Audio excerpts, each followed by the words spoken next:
Bar council of ગુજરાતની ચૂંટણી માટે વહેલી સવારથી મતદાન પ્રક્રિયા હાથ ધરવામાં આવી છે, જેમાં રાજકોટના વહેલી સવારથી મતદાન શરૂ થઈ ગયું છે.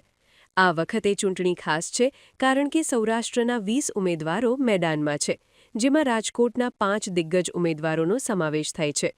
ખાસ કરીને સ્વ અભયભાઈ ભારદ્વાજના પુત્રી અમૃતા ભારદ્વાજ અને ભૂમિકા પટેલે ચૂંટણી મેદાનમાં ઝંપલાવતા રસાકસી વધી છે. અંદાજે 4000થી વધુ મતદાર વકીલો આજે પોતાના મતાધિકારનો ઉપયોગ કરશે. શાંતિપૂર્ણ માહોલમાં મતદાન સંપન્ન થાય તે માટે તમામ વ્યવસ્થા કરવામાં આવી છે. સાહેબ, આજે રાજકોટની અંદર બાર કાઉન્સિલની અંદર 4400 વોટર છે અને સવારથી પણ સારું એક વોટર છે અને મતદાન કરવા થનગની રહ્યો છે. હું આ ચોથી ટર્મ લડું છું. છેલ્લી 2 ટર્મથી ગુજરાતની અંદર સૌથી વધુ મતે હું જીતેલો ઉમેદવાર છું. આ વર્ષે પણ મને સૌથી વધુ મત મળશે અને પ્રથમ ક્રમાંકે હું જીતીશ. આ વખતે એવું છે કે સવારથી ઘણા આપણે જેમ ભાજપ કોંગ્રેસનું હોય છે, પહેલો મત મારે નાખવો છે, એમ સવારથી બધા ઘણા લોકો આવી ગયા હતા અને એ લોકો મતદાન કરવા આવ્યા હતા અને એટલે આજ સવારે લાઈન છે. લાંબો સમય છે મતદાનનો, લગભગ એમ માનો કે 6 વાગ્યા સુધીનું મતદાન છે. અત્યારે લાઈન છે પણ ધીરે ધીરે લાઈન નીકળી જશે. સાહેબ, મારી આ ચોથી ટર્મ છે અને 5-6 વર્ષે ચૂંટણી આવતી હોય છે. આ વર્ષે 8 વર્ષે ચૂંટણી આવી. સુપ્રીમ કોર્ટે 2 વર્ષે એક્સટેન્શન કર્યા હતા, એના હિસાબે થોડું મોડું થયું. આ વર્ષે પણ આખા ગુજરાતમાં ભલે જેને જે પ્રયત્ન કરવો એ કરે, પણ કામના આધારે વકીલો વોટ દે છે.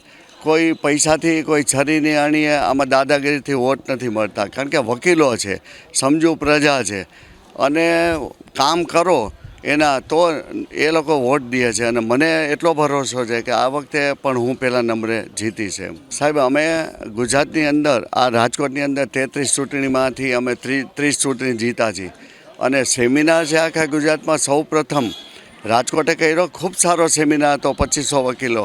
આ 28 તારીખે પણ અમે સેમિનારનું આયોજન કર્યું હતું, પણ નામદાર હાઈકોર્ટે એ રજા કેન્સલ કરી એના અનુસંધાને અમે થઈ ન શક્યું. એટલે હવે પછીના દિવસોની અંદર ખૂબ સારો સેમિનાર કરશું. વધુને વધુ 2500ના બદલે 3000 વકીલો પર જોડીને અમે સેમિનાર કરશું. મને મારા રાજકોટ બારના ભાઈઓ બહેનો ઉપર, ગુજરાતના ભાઈઓ બહેનો ઉપર બારના અને સૌરાષ્ટ્રના બારના ભાઈઓ બહેનો ઉપર પૂરો વિશ્વાસ છે કે એ લોકો સાચો નિર્ણય લેશે. હું વધારામાં કાંઈ જ નહીં કહું, પણ મને એ લોકો ઉપર વિશ્વાસ છે પૂરો. હું અહીંયા કોઈ પણ મોટા એજન્ડાથી નથી આવી. હું ફક્ત ને ફક્ત એક વકીલ હિતના એજન્ડાથી આવી છું. જે વકીલ હિતનો એજન્ડા છે મારા માટે, એના સિવાય એનાથી ઉપર કોઈ એજન્ડા હોઈ ન શકે. એમાં વકીલ હિતમાં બહારના તમામ પ્રશ્નો આવી જાય છે, બહેનોના પ્રશ્નો આવી જાય છે, જુનિયર બધા વકીલોના તમામના પ્રશ્નો એમાં આવી જાય છે. બહારના અત્યારે મેઇન તો વેલફેરનો મુદ્દો છે, જે લોયર્સ પ્રોટેક્શનનો મુદ્દો છે અત્યારે.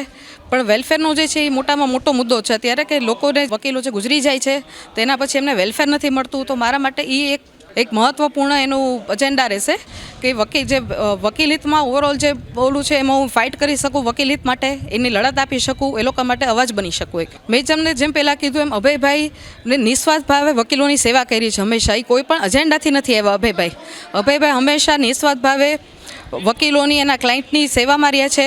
જેટલી એમનાથી મદદ થતી એટલી મદદ કરતા, જુનિયર વકીલો માટે લડત આપતા. તો એ જ મારો એજન્ડા રહેશે કે હું વકીલ હિત માટે હું પોતે લડત આપી શકું. એ જ મારો એજન્ડા રહેશે. જી, મેં મેમ્બર તરીકેની ઉમેદવારી નોંધાવી છે મહિલા બેઠકમાંથી. 23 સીટ છે બાર કાઉન્સિલ ઓફ ગુજરાતની અંદર, એમાંથી 5 મહિલા અનામત આ વખતે પ્રથમ વખત આવી છે. અને ઘણા વર્ષોથી જે બાર કાઉન્સિલ ઓફ ગુજરાતની અંદર અસંતોષ હતો કે એકની એક જે ઉમેદવારો છે રિપીટ થાય છે, એટલે આ વખતે પરિવર્તનની નવી લહેર આવી છે કે જે નવા અને યંગ બ્લડ છે એ પણ બાર કાઉન્સિલ ઓફ ગુજરાતની અંદર જાય.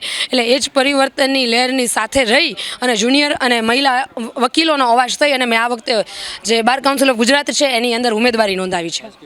એટલે જનરલી એવું બધામાં પરસેપ્શન હોય છે કે મહિલા અનામત એટલા માટે હોવી જોઈએ કે મહિલા વકીલોના જે પ્રશ્ન છે એ બાર કાઉન્સિલ ઓફ ગુજરાતની અંદર જાય. પણ મારું માનવું એવું છે કે મહિલાઓનું પ્રતિનિધિત્વ એટલા માટે જરૂરી છે કારણ કે મહિલાઓની અંદર જે જન્મથી જ સંવેદનશીલતાનો ગુણ હોય. હવે એ નિર્ણય પછી પુરુષ ઉમેદવાર માટે લેવાનો હોય કે મહિલા ઉમેદવાર માટે લેવાનો હોય, બંનેની અંદર મહિલા પ્રતિનિધિત્વ જરૂરી છે. અને ઘણા એવા મહિલાઓના સળગતા પ્રશ્ન છે, જેમ કે પેઇડ મેટર્નિટી લીવ છે, અન્ય દરેક પ્રોફેશનમાં મળે છે, વકીલની અંદર નથી મળતી. વકીલ જ એક એવું પ્રોફેશન છે એની અંદર જે પેઇડ લીવ નથી મળતી, અને ખાસ કરીને જ્યારે ક્રિમિનલ પ્રેક્ટિસ કરતી જે મહિલા વકીલો હોય ને ઘણા પ્રશ્ન નડે છે કે એને ગુંડા તત્વો સામે કે ભાઈ ગેંગસ્ટર સાથે કે એલા આરોપીઓ સાથે કામ કરવાનું હોય છે, ત્યારે એની સુરક્ષા માટેના પણ કોઈ યોગ્ય જે પગલાં લેવાય એ આ સુધી લેવામાં નથી આવ્યા. એ તમામ માટે થઈ અને જે મહિલા પ્રતિનિધિત્વ છે એ બાર કાઉન્સિલ ઓફ ગુજરાતની અંદર જરૂરી છે એવું મારું સ્પષ્ટપણે માનવું છે.